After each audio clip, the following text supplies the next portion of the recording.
All right, everyone, I got a quick one for you today. It looks like the market is kind of pulling back a little bit on us, talking about further tensions between the US and China. And I'll show you the rare earth stocks, MP Materials and American Resource Corporation, which is a penny stock, of course.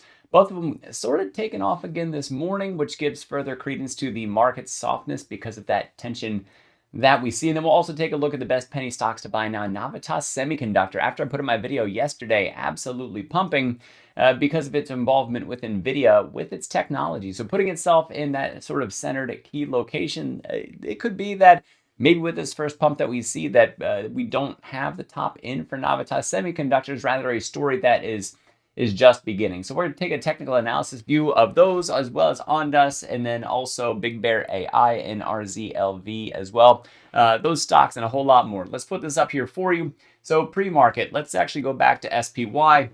Said yesterday about being down below the 5 and the 13. Looks like the next stop on this, if we continue to push down, happens to be at about that 653 level.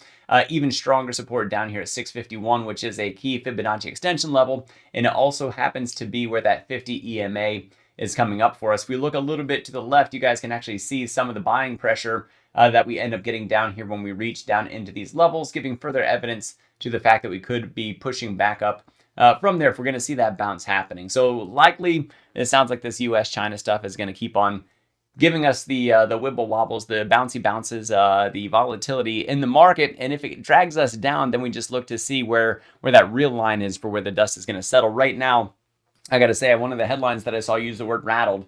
And while it's just rattling, that's something that's usually fairly temporary. So as no news happens, then the market tends to sort of recover a little bit during that time. And if nothing ever really manifests in a real sense and causes any sort of real damage, well, then the market once again just sort of recovers from that over time. Now, if it turns into something real and something substantial, well, then we could see the market push down a little bit further, and then we start to look for where those deep opportunities come in. So the deeper we would cut down, the deeper the opportunity is back up to the north side. So right now, I think what we're seeing is volatility, and I think that this could turn out to be a thing where whereas the general direction is still up, it would just give us more room to go up to get us back up to those previous all-time highs.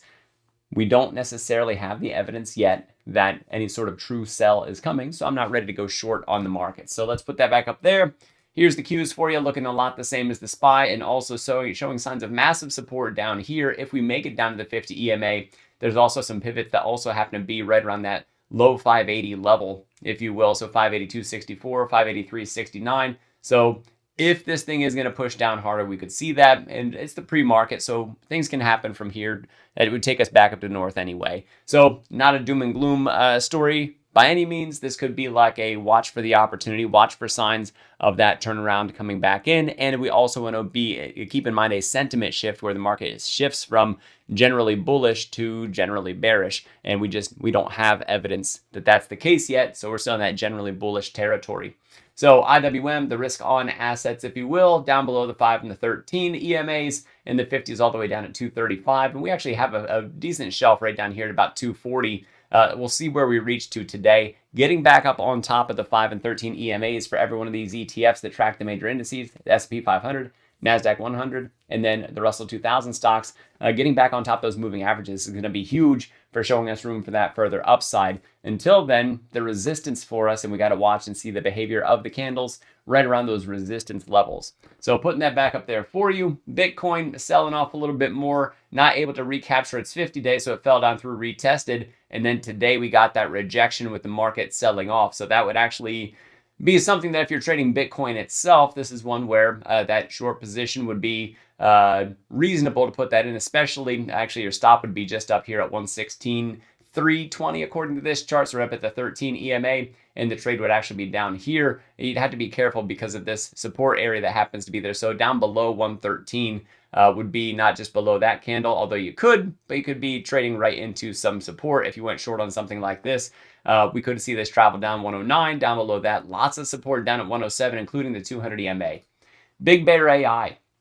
Chopping around so far, closed up above this massive area of resistance. If we're able to take it today and sit on top of it today, I will turn this resistance area green. So right now, this is a very good place to find ourselves in. We need to get back up on top of these near-term moving averages that you can see in here, the 5, the 13, and then the 50 is down here as well, with some evidence that there's some buying pressure waiting for us. We'll have to see when the market opens. It is not great that right now the pre-market bias is against the risk on assets, and so for the penny stocks, that can be troublesome. Even for Big Bear AI, which took this massive run yesterday, you can see that high wick, that there's still some selling pressure there, likely some profit taking, because this starts to get to be a pretty tense area for Big Bear AI. Still looking for that 2-digit price tag on Big Bear AI. Navatas Semiconductors. I wanted to show this to you guys. Let me reset that view. There we are. Look at this. And I know it's a bit of a mess, but I just want to show you that right here, this 1024 that I said was going to be massive resistance for us, we did get rejected on that, but then the news just smashing us through about furthering the involvement with NVIDIA for Navatas Semiconductors and the critical role that it's going to play. That means it puts their technology at the center of the AI boom, whereas before it was just stepping into that territory. Now it seems to be stepping even more to the forefront, causing a little bit more momentum and volatility here. Let's drop down from 1 hour down to 15 minutes. There we go, because I want to show you just how well these support and resistance that I have put on here work out for us. So let's get through that. There we go. So as soon as we hit this thing pushed all the way up to this level 2 Fibonacci extension of 1229 to the exact penny. And this was drawn ahead of time, just so you know. And then here, where did we open up? We opened up down here. It looks like we raised price, came back up to 1228, couldn't overtake that, so we sold back down, ended up closing right at, where was that closing? That closing was at 1185, whereas this line is 1186, so almost to the penny again. Look at the next candle over on a 15-minute chart, open right at support, and then pushing back up through, and then you can see how it treated these lines. And I've talked about these before as panes of glass, that we're looking for that momentum to push us through, and the bullet gets slowed down over time. And that's exactly what happened here, is that lost a little bit of that momentum, and then landed over here. Once again, support at 1314. And you can see, just look at the rejections that we have here. Look at the support that we have down there.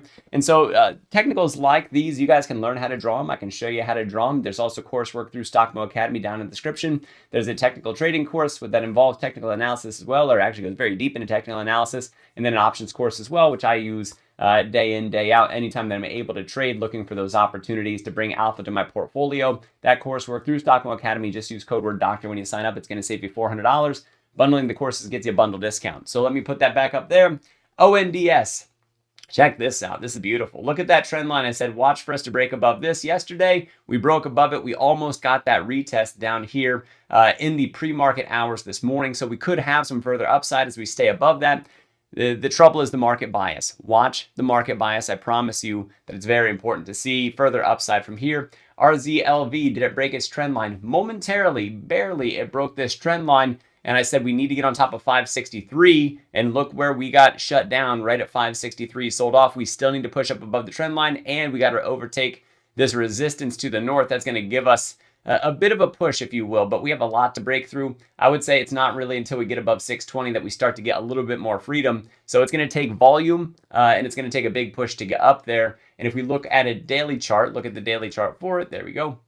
And we'll even take down the technical so that we can see the candle structure that we have here a little bit more clearly. We are still getting that support off the 50 EMA, just like what I said with the ETFs that track the indices. Got to get back up on top of those moving averages as well. So guys, you can come on over and join us over at the Discord, help you, support you in your journey towards financial freedom, building alpha in your portfolios. Also see technicals and trades along with me and the other panel experts that are over there. Live trading on Tuesdays and Thursdays, usually around 2 p.m. to about 3 p.m. is that window that you would get for that. There's also AI tools, advanced charting tools. It's an entire ecosystem. They're dedicated for your support to help you out through the up times and really celebrate through the down times. Also offer that support. And I mean, the community is top notch. Thousands of members over there already. There's a 3-day free trial that you get access to by using the link down in the description. Guys, thanks for watching. I am Dr. Stock, Doctor of Education. Remember, my friends, that learning is earning. We'll see you next video.